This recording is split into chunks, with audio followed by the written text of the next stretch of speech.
हाँ भी दोस्तों, स्वागत है आपका इस चैनल पर।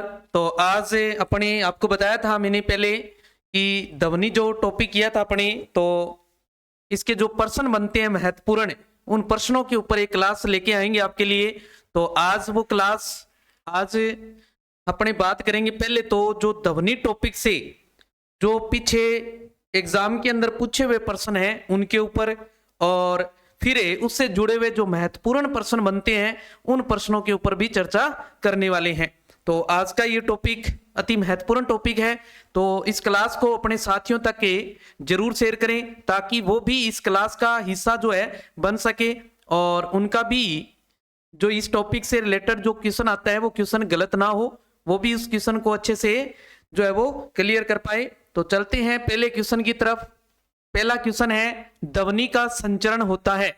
ये रीट 2017 में पूछा हुआ प्रश्न है। देखो, ध्वनि का संचरण होता है अनुप्रस्थ अप्रगामी तरंग के रूप में, अनुप्रस्थ प्रगामी तरंग के रूप में, अनुदैर्ध्य प्रगामी तरंग के रूप में, या फिर कण स्वरूप में।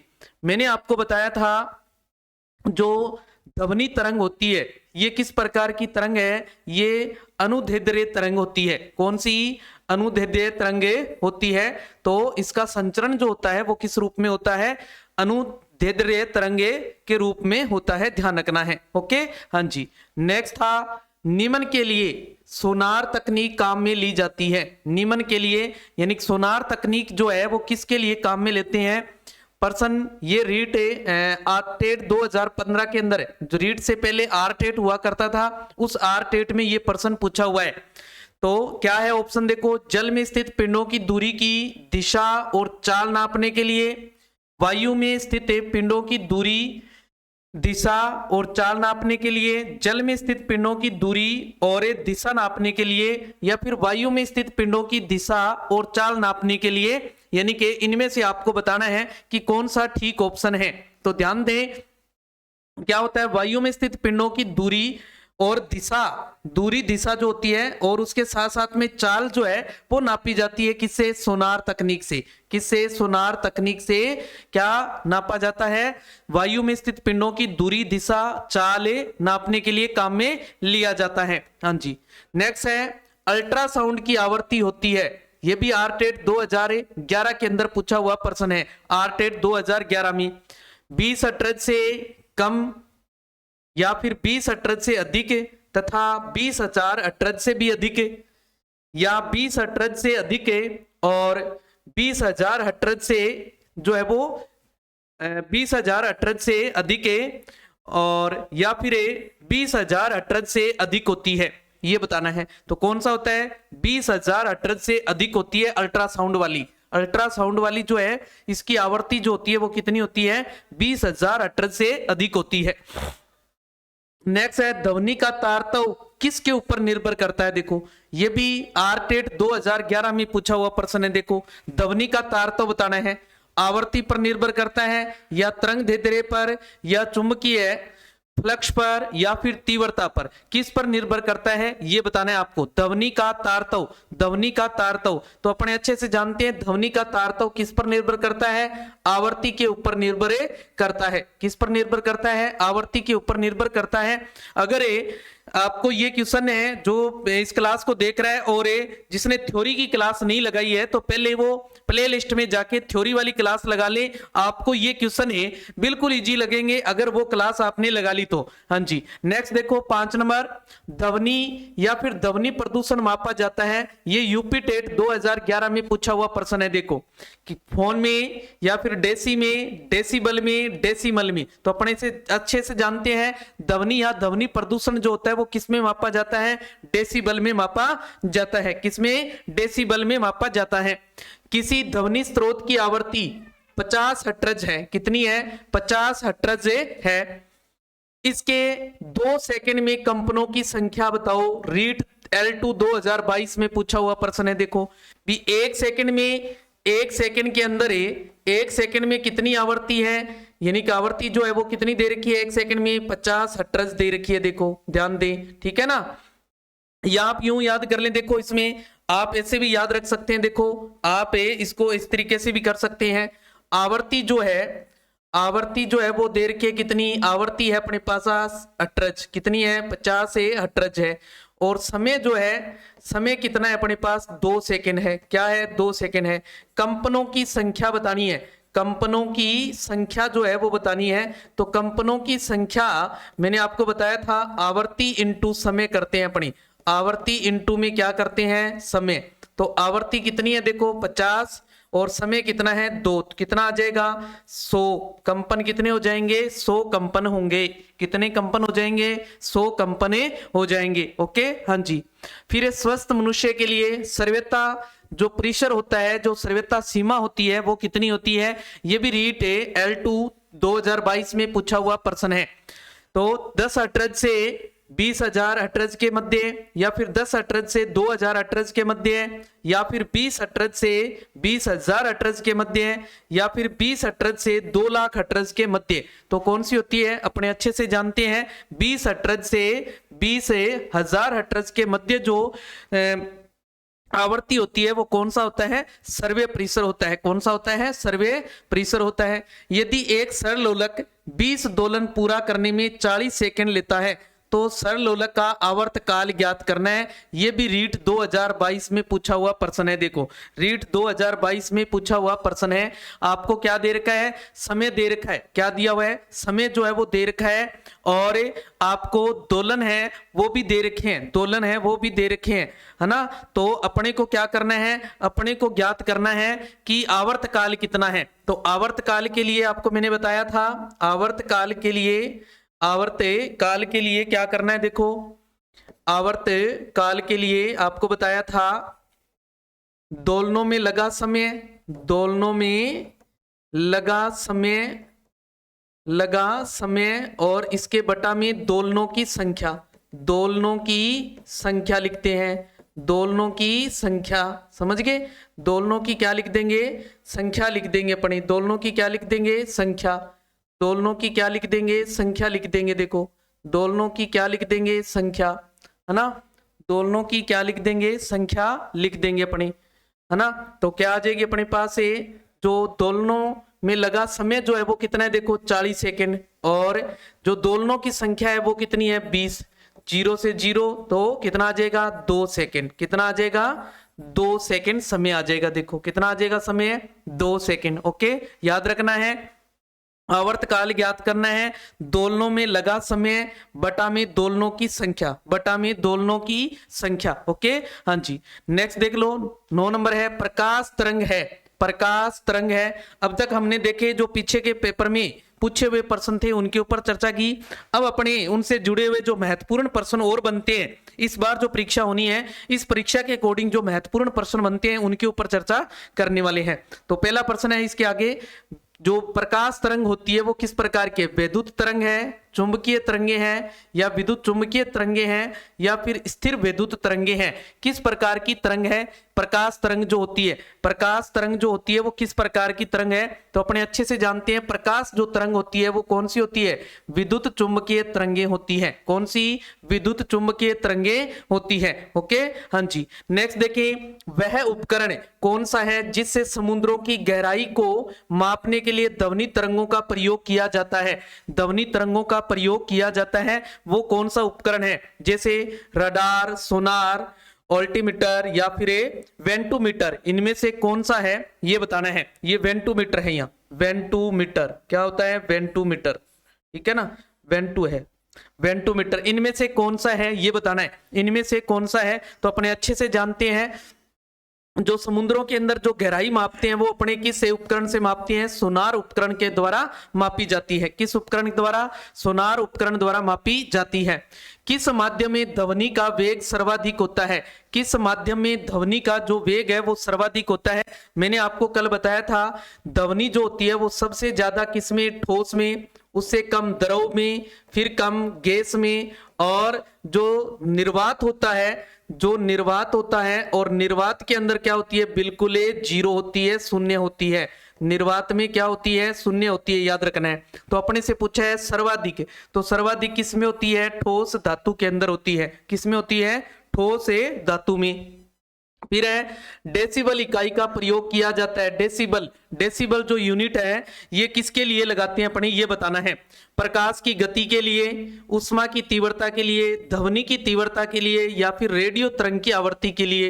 तो अच्छे से जानते हैं किसके लिए, ध्वनि की तीव्रता के लिए यूज करते हैं डेसिबल। ध्वनि की जो तीव्रता है वो किस में मापी जाती है, तीव्रता डेसिबल में मापी जाती है। ध्वनि की जो तीव्रता है वो किस में मापी जाती है, डेसिबल में मापी जाती है। हाँ जी, अल्ट्रासोनोग्राफी में प्रयुक्त तरंगों की जो आवृत्ति होती है वो कितनी होती है, 20 हर्ट्ज या फिर 20 हर्ट्ज से अधिक है, 20 हर्ट्ज से 20,000 हर्ट्ज तक है, या फिर 20,000 हर्ट्ज से अधिक है। कितनी होती है बताओ अल्ट्रासाउंड के लिए, अल्ट्रासाउंड के लिए बताया था मैंने आपको कितनी होती है, 20,000 हर्ट्ज से अधिक होती है। परासर्वे तरंगों का प्रयोग किया जाता है इसमें, परासर्वे तरंगों का प्रयोग जो है वो किया जाता है।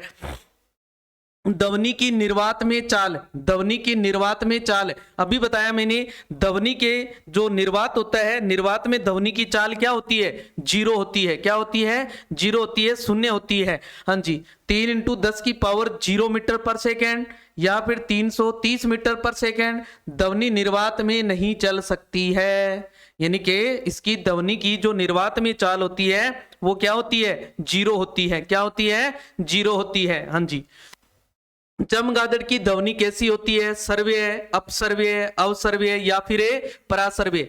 जो चमगादड़ होते हैं वो ध्वनि, कौन सी ध्वनि का प्रयोग करते हैं, चमगादड़ जो होते हैं वो कौन सी ध्वनि का प्रयोग करते हैं, तो मैंने आपको कल बताया था परासर्व्य ध्वनि का प्रयोग करते हैं। कौन सी ध्वनि का, परासर्व्य तरंगों का प्रयोग करते हैं। हाँ जी, पराध्वनिक विमान, पराध्वनिक विमान के नाम ब्लैंक है इसमें, देखो ब्लैंक नामक एक प्रघाती तरंग पैदा करते हैं। यानी किस प्रकार की तरंग जो है वो पैदा करते हैं बताना है।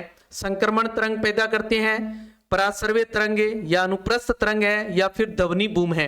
तो पराध्वनिक जो विमान होता है वो ध्वनि बूम का जो है वो संचरण कर देते हैं, यानी कि ध्वनि बूम बनाते हैं। वो क्या बनाते हैं, ध्वनि बूम पैदा करते हैं। हाँ जी, डेसिबल क्या है, डेसिबल क्या है अभी आपको बताया था, एक संगीत वाद्य है, या फिर शोर का तरंग दैर्ध्य है, या संगीत का एक स्वर है, या फिर ध्वनि स्तर का एक माप है। तो ये क्या है, ध्वनि स्तर का एक माप होता है। ध्वनि स्तर का क्या होता है, एक माप होता है। हाँ जी, ध्वनि तरंगों में निम्न में से कौन सी घटना घटित नहीं हो सकती है, कौन सी घटना घटित नहीं हो सकती है। इस बार के लिए महत्वपूर्ण प्रश्न है ये, इस बार के लिए महत्वपूर्ण प्रश्न। विवर्तन, ध्रुवण, परावर्तन या फिर व्यतिकरण, या फिर व्यतिकरण, कौन सी ऐसी घटना है जो घटित नहीं होती है ध्वनि तरंगों में। इसमें से कौन सी ऐसी घटना है जो घटित नहीं होती है। तो ध्वनि तरंगों में कौन सी ऐसी घटना थी जो घटित नहीं होती है, ये बताना है। तो ध्रुवण की घटना जो है वो ध्वनि तरंगों में घटित नहीं होती है। जो ध्रुवण है ये कहां देखने को मिलता है अपने को, प्रकाश तरंगों में देखने को मिलता है। कहां, प्रकाश तरंगों में। परासर्व्य तरंग की आवृत्ति होती है विशिष्ट रूप से 20 हर्ट्ज से ऊपर, या फिर 20,000 हर्ट्ज से ऊपर, 10 हर्ट्ज से ऊपर, 2 हर्ट्ज से ऊपर। तो आपको बताया था परासर्व्य जो है वो कौन सी होती है, 20,000 हर्ट्ज से ऊपर होती है। क्या होती है, 20,000 हर्ट्ज से ऊपर होती है। ध्वनि नहीं गुजर सकती है, किससे नहीं गुजर सकती है अभी बताया मैंने, जल से, स्टील से, वायु से, निर्वात से। तो किससे नहीं गुजर सकती, निर्वात से नहीं गुजर सकती है। निर्वात में ध्वनि की जो चाल होती है वो क्या होती है, 0 होती है। क्या होती है, 0 होती है। शोर को किस में मापा जाता है, वाट, रेम, सेंटीग्रेड, डेसिबल। तो किस में मापा जाता है, डेसिबल में। किस में मापा जाता है, शोर को डेसिबल में मापा जाता है। चमगादड़ बाधाओं का पता लगा सकते हैं क्योंकि ये उत्पन्न करते हैं। तो अभी बताया था चमगादड़ कौन सी ध्वनि का प्रयोग करते हैं, कौन सी तरंगों का, पराध्वनिक तरंग, परासर्व्य, अवसर्व्य, सूक्ष्म ध्वनि। तो कौन सी तरंगों का प्रयोग करते हैं, परासर्व्य ध्वनि तरंगों का प्रयोग करते हैं। हाँ जी, एमआरआई मशीन में निम्न में से किसका प्रयोग किया जाता है? ध्वनि तरंग का, एक्स किरण का, पराश्रव्य तरंग का या फिर चुंबकीय तरंग का? एमआरआई मैंने आपको कल बताया था एमआरआई के बारे में। एमआरआई जो है वो किसके इसके अंदर कौन सी तरंग का प्रयोग करते हैं? तो इसमें कौन सी था? चुंबकीय तरंगों का प्रयोग होता है, ध्यान रखना है, चुंबकीय तरंगों का प्रयोग करना है। यह भी महत्वपूर्ण प्रश्न है इस बार के लिए, ध्यान रखना। हाँ जी, वह तरंग जिसमें संपीड़न और विरलन है कहलाते हैं, यानी संपीड़न और विरलन की जो घटित होती है वो कौन सी थी? अनुप्रस्थ तरंग थी या अनुदैर्ध्य तरंग थी, प्रकाश तरंग थी या फिर पराबैंगनी किरणें थी? तो कौन सी थी वो? अनुदैर्ध्य तरंगें थी। कौन सी थी? अनुदैर्ध्य तरंगें थी। जिसमें कण पास पास होते हैं वो तो कौन सा था? संपीड़न क्षेत्र। जिसमें कण क्या हो? दूर दूर हो माध्यम में, वो माध्यम कौन सा होता है? विरलन। कौन सा हो जाएगा? विरलन हो जाएगा। अनुदैर्ध्य तरंगें उत्पन्न की जा सकती है ठोस व गैस में, ठोस व द्रव में, गैस व द्रव में, ठोस द्रव गैस तीनों में। तो आपको बताया था अनुप्रस्थ अगर बात करें, ध्यान रखना है, अनुप्रस्थ की अगर बात करें तो अनुप्रस्थ तो किसमें थी? सिर्फ ठोस और द्रव के अंदर, ठोस और द्रव में थी, याद रखना है, ठोस और द्रव में। और जो अनुदैर्ध्य होती है वो तीनों में ही, जो तीनों माध्यम है, चाहे वो ठोसीय माध्यम है, चाहे वो द्रवित माध्यम है, चाहे वो गैसीय माध्यम है, तीनों माध्यमों के अंदर उत्पन्न की जा सकती है। वायु में 20 डिग्री सेंटीग्रेड पर ध्वनि की चाल 20 डिग्री पर बतानी है वायु में। तो 20 डिग्री पर कितनी होती है? 344 मीटर पर सेकंड। कितनी होती है? 344 मीटर पर सेकंड, याद रखना है। अगर पूछ ले 0 डिग्री सेंटीग्रेड पर तो कितनी होती है? 332 मीटर पर सेकंड, याद रखना है। कितनी? 332 मीटर पर सेकंड, या ओके। कौन सी तरंगें निर्वात में संचरण कर सकती है? निर्वात में कौन सी ऐसी तरंगें थी जो निर्वात में भी संचरित हो सकती है? ध्वनि तरंगे, प्रकाश तरंगे, पराश्रव्य तरंगे या इनमें से कोई नहीं? तो ध्वनि तरंगे तो देखो निर्वात में नहीं गुजरती है, निर्वात में 0 होती है। और पराश्रव्य तरंगें क्या है? पराश्रव्य ध्वनि तरंगों का ही तो एक रूप है, ध्वनि तरंगों का ही तो एक प्रकार है ना। तो कौन सी बच गई अपनी? प्रकाश तरंग जो है वो निर्वात में भी क्या है? गुजर सकती है। याद रखना है, प्रकाश की जो चाल है, प्रकाश की जो चाल होती है वो निर्वात में सबसे ज्यादा होती है। निर्वात में क्या होती है? सबसे ज्यादा। उसके बाद गैस में, उसके बाद द्रव में, और उसके बाद किस में होती है? ठोस में होता है। ध्वनि का उल्टा होता है, याद रखना है। ध्वनि का क्या होता है? उल्टा होता है, याद रखना है। ध्वनि की विभिन्न द्रव्यों में चाल के बारे में सत्य कथन है। अभी बताया मैंने, जो ध्वनि होती है वो सबसे ज्यादा किस में होती है? ठोस में, और उसके बाद द्रव में। तो यहां तो गैस आ गया, देखो गलत, इसमें गैस आ रहा है, पहले ही गलत, ये भी गलत हो गया। तो ठोस, द्रव और गैस, ये देखो सबसे ज्यादा ठोस, उसके बाद द्रव और उसके बाद गैसीय में, उसके बाद गैसीय में। ध्वनि की तीव्रता या प्रबलता का मात्रक, अभी बताया था आपको, ध्वनि की तीव्रता या प्रबलता जो होती है वो किस में मापी जाती है? डेसिबल में। किस में मापी जाती है? डेसिबल में मापी जाती है। हाँ जी। पराश्रव्य तरंगे वे हैं जिनकी आवृत्ति, अभी बताया था, पराश्रव्य तरंगे कौन सी थी? जिनकी आवृत्ति क्या हो? 20,000 हर्ट्ज से ऊपर, 20 हर्ट्ज से कम नहीं, 20 किलो हर्ट्ज से ज्यादा। हाँ जी, 20 किलो हर्ट्ज से ज्यादा होती है। 20 हर्ट्ज से 20 किलो हर्ट्ज के मध्य नहीं। ये तो कौन सी हो जाएगी? ये तो सर्वे तरंगे हो जाएगी। कौन सी? सर्वे। उक्त में से कोई नहीं, तो कौन सा आ जाएगा? 20 किलो हर्ट्ज से ज्यादा होती है। हाँ जी, नेक्स्ट देख लो। असर्वे तरंगे वे हैं जिनकी आवृत्ति होती है, असर्वे तरंगे 20 हर्ट्ज से कम, यहां 20 हर्ट्ज से कम होती है, वो भी असर्वे है। देखो 20 हर्ट्ज से ज्यादा नहीं, 20 हर्ट्ज से ज्यादा वाली तो होती है ना, 20 हर्ट्ज से कम और 20 किलो हर्ट्ज से ज्यादा, 20 किलो हर्ट्ज से ज्यादा। देखो ध्यान रखना है, ये इस वाला चिन्ह है, ये तो कम, और ये वाला चिन्ह है ज्यादा, ज्यादा को दर्शाता है। और ये 20 हर्ट्ज से 20 किलो हर्ट्ज के मध्य, तो ये तो सर्वे होती है। देखो ये तो कौन सी है? सर्वे है। और जो असर्वे है, असर्वे का मतलब होता है जो अपने सुन नहीं सकते है ना, असर्वे। तो असर्वे कौन सी होती है? 20 हर्ट्ज से भी कम और 20,000 हर्ट्ज से ज्यादा वाली जो होती है वो कौन सी होती है? असर्वे होती है। प्रतिध्वनि, प्रतिध्वनि किसके कारण उत्पन्न होती है? अपवर्तन, परावर्तन, अवशोषण या विवर्तन? तो अच्छे से बताया था क्या होता है इसमें? परावर्तन होता है। क्या होता है? परावर्तन होता है, जिसके कारण अपने को ध्वनि जो है वो बार बार सुनाई देती है, जिसे अपने प्रतिध्वनि कहते हैं।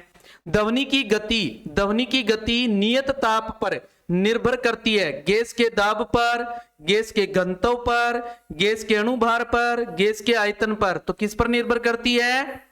गैस के अणुभार पर निर्भर करती है। स्टेथोस्कोप ध्वनि के किस सिद्धांत पर काम करता है? अपवर्तन, परावर्तन, अवशोषण या विवर्तन? तो किस सिद्धांत पर काम करता है? ध्वनि के अंदर परावर्तन होता है, तो ध्वनि के जो परावर्तन सिद्धांत है, इस परावर्तन सिद्धांत पर काम करता है। कौन है? स्टेथोस्कोप है। स्टेथोस्कोप क्या होता है? अरे वो जो डॉक्टर गले में घाल के रखे है ना, वो ध्वनि जो है उसको परावर्तन जो है उसका प्रयोग करके और अपने अंदर जो रोग है उसको चेक करता है ना। हाँ जी। फिर है सोनार की कार्य प्रणाली किस सिद्धांत पर आधारित है? डोपलर प्रभाव पर, अपवर्तन पर या रेडियो तरंगों का परावर्तन? तो क्या होता है इसमें? रेडियो तरंगों का परावर्तन होता है। जब दो ध्वनि तरंगे सुसंचित कराई जाती है तो विस्पंद कब उत्पन्न होते हैं? जब उनके आयाम और आवृत्ति दोनों भिन्न हो, जब उनकी आवृत्तियां भिन्न हो, जब उनके वेग अलग अलग हों, जब उनकी प्रबलता अलग अलग हो। तो अपने कब सह सूचित करते हैं भी अलग अलग दो ध्वनियां हैं? तो अपने आवृत्तियों से पता लगाएंगे। किससे लगाएंगे? आवृत्तियों से पता लगाएंगे, जब दोनों की आवृत्तियां जो है वो क्या हो? अलग अलग हो। हाँ जी। ध्वनि उत्पन्न करने वाली वस्तु के लिए आवश्यक है कंपन करना, घूर्णन करना या स्थानांतरण गति करना या वर्तुल गति करना? तो क्या करना? कंपन। कंपन करेगी तभी क्या होगा? ध्वनि उत्पन्न होगी। किसी कंपित वस्तु के अपनी माध्य स्थिति से अधिकतम विस्थापन को कहते हैं। कल मैंने बताया था आपको इस तरीके से एक ग्राफ के माध्यम से, इस तरीके से ये एक ध्वनि है, मान लो ये क्या है? ध्वनि। तो इसका जो अधिकतम ये विस्थापन होता है, इस अधिकतम विस्थापन को हमने क्या नाम दिया था? आयाम। क्या बोलते हैं इसको? आयाम कहते हैं। ध्यान रखना है, किससे? आयाम कहते हैं अधिकतम विस्थापन को। ओके, हाँ जी। नेक्स्ट है मानव कंठ में वाक तंतु में किसके होने से ध्वनि पैदा होती है? कंपन, घूर्णन, स्थानांतरण, चक्रण? तो अपने अच्छे से जानते हैं ध्वनि जो है वो किसके द्वारा उत्पन्न की जाती है? कंपन के द्वारा। किसके द्वारा? कंपन के द्वारा। विरलन में अधिक होता है माध्य का घनत्व, दाब, घनत्व व दाब दोनों, न घनत्व व न दाब। तो देखो विरलन में न तो दाब अधिक होता है और न ही घनत्व अधिक होता है। दोनों ही क्या होते हैं? निम्न होते हैं। दोनों ही क्या होते हैं? निम्न होते हैं। याद रखना है। अगर संपीड़न में बात करें तो दोनों अधिक होते हैं। ओके, हाँ जी। स्त्री की आवाज प्राय पुरुष की आवाज से तीखी होती है क्योंकि इसका निम्न गुण अधिक होता है। तारतव, आयाम, वेग, तरंग दैर्ध्य क्या अधिक होता है उसका? तारतव अधिक होता है। क्या अधिक होता है? तारतव अधिक होता है। हाँ जी। नेक्स्ट है एक मनुष्य की किसी खड़ी चट्टान के पास ताली बजाता है और उसकी प्रतिध्वनि जो है वो 2 सेकंड बाद सुनाई देती है। यदि ध्वनि की चाल जो है वो 346 मीटर पर सेकंड ली जाए तो चट्टान और मनुष्य के बीच की दूरी कितनी होगी? ऐसे एग्जाम में प्रश्न आने के चांस है। इस बार ध्यान रखना है, न्यूमेरिकल पूछने के चांस है। आपको क्या दे रखी है? ध्वनि की चाल दे रखी है। देखो क्या दी हुई है? ध्वनि की चाल दे रखी है। ध्वनि की चाल कितनी है अपने पास? 346 मीटर पर सेकंड दे रखी है। देखो 346 मीटर पर सेकंड दे रखी है। समय, समय कितना दिया हुआ है अपने को? समय जो है वो दे रखा है 2 सेकंड। कितना दे रखा है? 2 सेकंड दे रखा है। तो अपने इस 2 सेकंड में दूरी जो है वो निकाल लेते हैं। देखो दूरी क्या आ जाती है? चाल इंटू समय।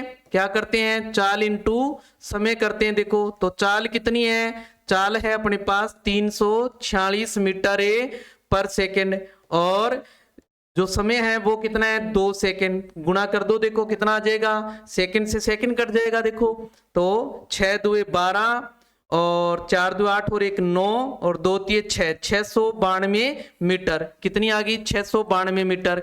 अब प्रतिध्वनि क्या होती है? जैसे मान लो यहां पर तो कोई ध्वनि जो है वो जिससे टकरा रही है वो है और ये श्रोता है। ये कौन है? श्रोता है ना, ये सुनने वाला है। इसने ध्वनि उत्पन्न की तो पहले ध्वनि यहां गई और फिर वापस से आई। तो ध्वनि एक बार गई फिर वापस आई, तो वापस आने पर ही सुनाई दी ना उसको, तो उस ध्वनि ने कितनी दूरी तय कर ली, एक बार तो वो उस चट्टान तक गई और फिर चट्टान से वापस उसे श्रोता के पास से आई है, तो उसने ये जो दूरी आई है ये क्या हो जाएगी, ये दोगुनी दूरी हो जाएगी इनके बीच की। देखो क्या हो जाएगी, दोगुनी दूरी। तो अपने को तो अभिष्ट दूरी चाहिए, तो अभिष्ट दूरी क्या हो जाएगी, यानी जितनी दूरी आए उसमें आप क्या कर दोगे, 2 का भाग लगा दोगे। क्या कर दोगे, 2 का भाग लगाओगे तो कितना आ जाएगा, 346 मीटर। कितनी आ जाएगी, 346 मीटर। कहीं आप 692 को देखते ही ऑप्शन में ए ऑप्शन ही दिखा होगा और उसको टिक कर आएंगे तो ये गलत हो जाएगा, ध्यान रखना है। तो ये कितनी आएगी, 346 मीटर दूरी आएगी। कितनी दूरी होगी, 346 मीटर दूरी होगी, ध्यान रखना है। ओके, हाँ जी। नेक्स्ट देख लो, एक जहाज पर पराध्वनि उत्सर्जित करता है जो समुद्र तल से परावर्तित होकर 3.42 सेकंड के पश्चात संसूचित की जाती है। यदि समुद्र जल में पराध्वनि की चाल जो है वो 1531 मीटर पर सेकेंड हो तो समुद्र तल से जहाज की कितनी दूरी है, समुद्र तल से जहाज की दूरी। अब देखो इसमें ध्वनि की जो चाल है वो कितनी देर की है, देखो चाल देर की अपने को 1531 मीटर पर सेकेंड। कितनी है, 1531 मीटर पर सेकेंड। इसमें समय जो है वो कितना है, 3.42 सेकेंड है। देखो तो दूरी बराबर अभी निकाला था हमने, क्या था, चाल इंटू समय। क्या कर देंगे, चाल इंटू समय कर देंगे। चाल कितनी है, 1531 इंटू में समय कितना है, 3.42। इनका गुणा कर लो। देखो 1531 को गुणा कर दो 3.42 से, तो 2 एकम 2, 2 तिये 6 और 5 दुए 10 का 0 हासिल 1, फिर 2 एकम 2 और 1 3, फिर 4 से करेंगे। देखो 4 एकम 4, 4 तिये 12, 1 हासिल, 4 पंजे 20 और 1 21, हासिल आ जाएगी 2, 4 और 2 6। फिर अपने 3 से गुणा कर लेते हैं। देखो 3 एकम 3, 3 तिये 9, 5 तिये 15, हासिल 1, 3 और 1 4, टोटल कर दो। देखो 2, 10 का 0 और 5 और 1 6, और ये हो जाएगा 6 9 15 और ये 11 और 1 12 और ये आ जाएगा अपने पास 5। कितना आ जाएगा, 5.2 अंकों बाद, तो 2 अंकों बाद लगा दो। देखो कितना आ गया, 5256.2। कितना आ रहा है, 5256.02 मीटर आ रही है। देखो कितनी आ रही है, मीटर आ रही है। अब देखो यही वही बात है, अभी देखो पराध्वनि वाली बात की अपने, सेम वही बात यहाँ है, वही बात है यहाँ दे रखी है। देखो कितनी आ जाएगी, वही बात है यहाँ दे रखी है। ओके, वही बात है क्या दे रखी है, यहाँ दे रखी है। ओके, हाँ जी। 4 और 9 ये 36 हो जाएगा भैया, 3 आएगा 36। देखो 3 और 1 4, 4 और 9 13, 13 का 3 और 1 हासिल आगे चली जाएगी। देखो ठीक है, यहाँ 3 हो जाएगा। कितना आ जाएगा, 3। ठीक है, कितना आ जाएगा, 5236.02, 5236.02 हो जाएगा। ओके, हाँ जी, 5236 हो जाएगा। ओके, हाँ जी, 6 5 11 1 12। अब अपने पास ये दूरी वही है। देखो यहाँ जैसे ये आपके पास जो समुद्री जहाज है वो है, ये तो जहाज हो गया और ये तल हो गया। ये क्या हो गया, समुद्र तल हो गया। देखो उसका समुद्र तल हो गया। इस समुद्र तल तक पहले तो ये जहाज से जो पराध्वनि गई इससे टकराकर वापस आई, तो इसने दूरी जो है वो डबल तय कर ली ना, तो इसका आधा कर दो। देखो तो अभिष्ट दूरी क्या आ जाएगी, अभिष्ट दूरी जो है वो क्या आ जाएगी अपने पास, 5236.02 में 2 का भाग लगा देंगे तो क्या आ जाएगा, 2 दुए 4 और 1 बच गया, 6 दुए 12, 2 एकम 2, 8 दुए 16.01, यानी कि लगभग कितनी आ जाएगी, 2618.01 मीटर। यानी पॉइंट में अपने पास ऑप्शन नहीं है तो कितनी आई, अभिष्ट 2618 मीटर आ जाएगी। कितनी आ जाएगी, 2618 मीटर। आपने इस बात का ध्यान रखना है। ओके, हाँ जी, इस बात का ध्यान रखना है। जो दूरी होती है एक बार स्रोता से निकलती है और वो किसी चट्टान से तल से टकराकर फिर वो वापस से स्रोता तक पहुंचती है, तो वो दूरी कितनी तय कर लेती है, डबल दूरी तय कर लेती है। फिर है किसी ध्वनि तरंग की आवृत्ति 2 किलो हर्ट्ज है। कितनी? 2 किलो हर्ट्ज है। उसकी तरंग दैर्ध्य 35 सेंटीमीटर है। यह 1.2 किलोमीटर दूरी चलने में कितना समय लेगी? यह भी एक मोस्ट क्वेश्चन है एग्जाम के अकॉर्डिंग, इस बार ध्यान रखना है। आपको देखो आवर्ती दे रखी है, क्या दे रखी है बच्चे? आवर्ती दे रखी है 2 किलो हर्ट्ज। कितनी? 2 किलो हर्ट्ज। इसको हर्ट्ज में चेंज कर लेते हैं, देखो तो 2 इंटू 1 किलो हर्ट्ज में कितने हर्ट्ज है? 1000, तो 1000 से गुणा कर देंगे तो क्या बन जाएगा? 2000 हर्ट्ज आ जाएगा। देखो क्या आ गया? 2000 हर्ट्ज। और जो तरंग दैर्ध्य है वो कितनी है? देखो तरंग दैर्ध्य है वो कितनी है? तरंग दैर्ध्य जो है वो दे रखी है आपको कितनी? ये दे रखी है 35 सेंटीमीटर। तो इसको मीटर में बदल लो। देखो किस में बदल लेते हैं? मीटर में। तो क्या आ जाएगा? 35/100 यानी कि 0.35 मीटर हो जाएगी। क्या हो जाएगी? 0.35 मीटर हो जाएगी। अब आपको मैंने बताया था ध्वनि की जो चाल होती है, ध्वनि की जो चाल थी वो किसके बराबर थी?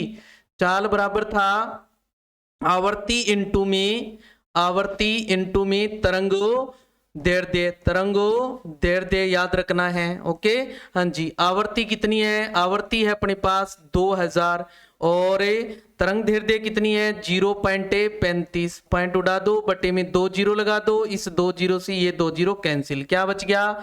20 गुणा 35, 35 दुए 70, एक जीरो है, जीरो का जीरो, तो 700 मीटर क्या आ गई अपने पास? उसकी चाल आ गई। देखो क्या आ गई? चाल जो है वो 700 मीटर पर सेकेंड आ जाएगी। मीटर पर सेकेंड आ जाएगी। ओके क्या आ जाएगी?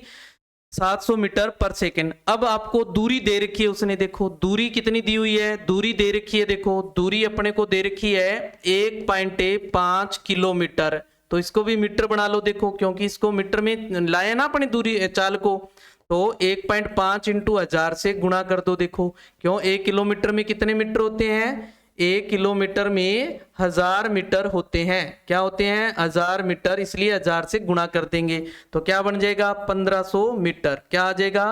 1500 मीटर। अब अपने समय निकाल लेते हैं। समय बराबर क्या होता है? दूरी बटा चाल। दूरी बटा चाल। दूरी कितनी है? दूरी है अपने पास 1500। चाल कितनी है? चाल है अपने पास 700। 2 जीरो से 2 जीरो कैंसिल, 7 का भाग लगा दो। 7 दुए 14, कितना बच गया? 1 पॉइंट लगा दें, 0 7 एकम 7, यानी कि लगभग 2.1 सेकंड आ रहा है। कितना आ रहा है? 2.1 सेकंड आ जाएगा समय। 2.1 सेकंड क्या आ जाएगा? समय आ जाएगा। ओके हाँ जी। तो ये थे इस ध्वनि से जुड़े हुए महत्वपूर्ण प्रश्न, जो पीछे के एग्जाम में आए हुए प्रश्न, उनके ऊपर चर्चा की अपने पहले, और उसके बाद अपने जो उससे जुड़े हुए महत्वपूर्ण प्रश्न बनते हैं इस बार जो एग्जाम होना है उस एग्जाम के अकॉर्डिंग जो महत्वपूर्ण प्रश्न बनते हैं उन प्रश्नों के ऊपर अपने चर्चा की है। तो ये क्लास अति महत्वपूर्ण क्लास है और आपका एक काम है। क्या काम है? आपने इस क्लास को अपने साथियों तक जरूर शेयर करनी है ताकि उनका भी ये टॉपिक जो है वो क्लियर हो सके और वो क्वेश्चन एग्जाम में अच्छे से जो है वो कर सके। ओके तो मिलते हैं कल नेक्स्ट टॉपिक। नेक्स्ट टॉपिक जो है अपना रहने वाला है विद्युत धारा और उसके साथ में चुंबकत्व, दोनों का जो चुंबकीय प्रभाव, यानी कि विद्युत के द्वारा जो चुंबकीय प्रभाव उत्पन्न हुए, जो ओरस्टेड ने सबसे पहले बताया, उसके बारे में अपनी चर्चा करने वाले हैं। तो ओरस्टेड के बारे में और उसके साथ साथ में जो फ्लेमिंग था, फ्लेमिंग का भी इसमें अच्छा रोल रहा, उसके बारे में भी अपने चर्चा करेंगे। तो कल की क्लास भी महत्वपूर्ण क्लास होने वाली है, कल की क्लास देखना न भूलें। तो मिलते हैं कल इसी नए टॉपिक के साथ, तब तक के लिए जय हिंद जय भारत।